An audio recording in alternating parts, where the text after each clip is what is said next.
عبدالقیوم صدیقی صاحب نے سر ہمیں جوائن کر لیا ہے، کیونکہ آج ریمارکس جو ہیں وہ بڑے دلچسپ آئے ہیں سامنے، بڑے سخت ریمارکس، ناراضی کا اظہار کیا گیا جسٹس جمال مردوخیل کی طرف سے۔ جناب ہم تو آپ سے رہنمائی حاصل کرتے ہیں اور جو عدالتی معاملات کی تہ تک پہنچنے کے لیے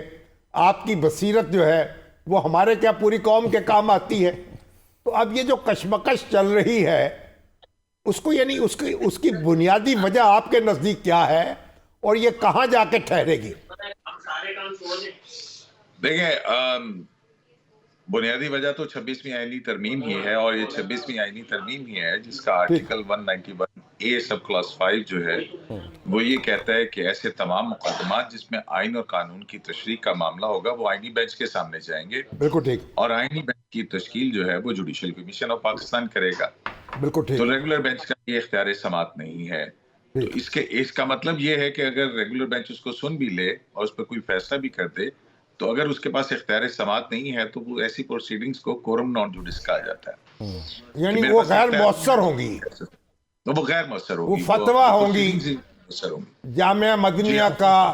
یا جامعہ اشرفیہ کا فتویٰ آپ کہہ رہے ہوگی۔ تھے نا کہ ماضی میں ہماری عدالتوں نے جو ہے وہ آئینی ترمیم کو قلعدم قرار دیا ہے، میرا نہیں خیال ہے کہ کسی اکثریتی فیصلے کے اندر کیا گیا۔ ہاں مائنورٹی ججمنٹ ایک مائنورٹی ویو تھا جو لاسٹ 21ویں آئینی ترمیم میں جو فوجی عدالتیں بنائی گئی تھی اس میں 6 جج صاحبان نے کہا تھا کہ یہ اس ترمیم کو قلعدم قرار دیا تھا، جبکہ 8 جج صاحبان جس کی صدارت جسٹس عظمت سے شیخ کر رہے تھے اور بندیال صاحب بھی اس کا حصہ تھے،